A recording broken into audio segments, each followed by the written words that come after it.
Hi, I'm Peg Luksick. I'm a Navy mom, and I'm asking you to help me help my son and his new bride. Here's the story.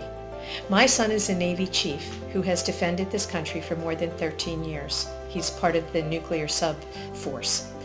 In September, he is marrying a lovely young girl from Moldova.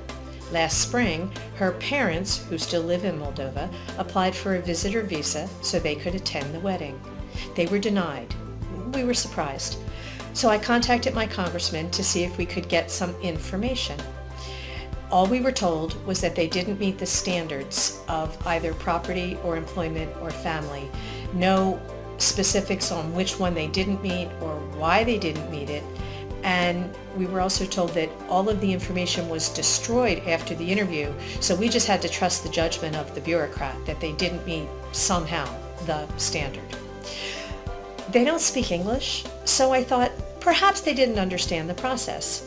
So I contacted both of my United States senators and two congressmen, my own congressman, and one that the family has a connection to. Two of them were D's and two of them were R's, so it's not a partisan issue. All four offices got involved to help, and all four were very cooperative. In the end, they wrote 4 different letters of support. We sent the embassy deeds to the two properties they own mortgage-free in Moldova, bank account information, letters from each of their employers, letters from the other family members, none of whom petitioned to come to the wedding, so the 80-year-old grandmother and the son with the grandchildren all wrote letters explaining how the couple were actively involved in their lives. Permission from the Navy for my son to marry a foreign national, a letter from the priest conducting the service, and the receipts from the hall they have already rented for the reception in October in Moldova for the happy couple, so obviously they're coming back. Their appointment was Tuesday, August the 7th. It was for 9 o'clock in the morning, and in that embassy you take a number.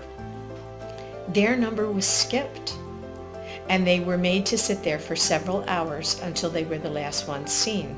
Now, that wouldn't work in America because we Americans complain when our number is skipped. But Moldova is in the former Soviet Union, where people grew up afraid of their government. So even though they are in the American embassy, that emotional response is still there, and they sat quietly for all those hours. That's bullying, and that's awful.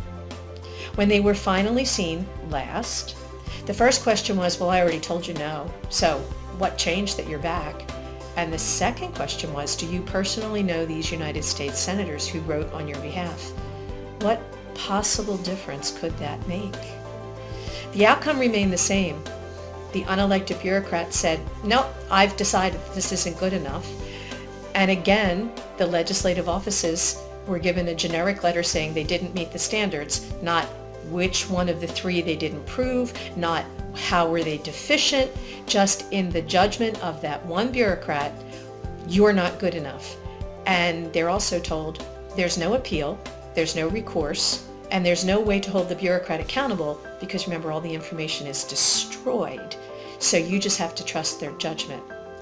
That makes that bureaucrat an absolute monarch. We don't have those in this country. Now, since my son is on active duty, he cannot defend himself. He cannot speak out against a government official who has overstepped their bounds. I, however, can, and so can you. This is a young man who for his entire adult life has basically agreed that he will stand in front of a bullet, so we don't have to. He's defended us, and now he needs us to defend him so that he and his bride can have her mother at their wedding. Not an unreasonable request. The president can get that visa. I need you to tweet him at Real Donald Trump. Message, help the Navy chief and his bride. Let her parents attend the wedding. Doesn't cost any money. It takes not even a minute. But it would make all the difference in the world to this young man and his new wife. Remember, at Real Donald Trump, help the Navy chief and his bride. Let her parents attend the wedding. I thank you for listening. I beg you to join me in defending this young man who has defended us for all these years, and to do the tweet and share the message. God bless you.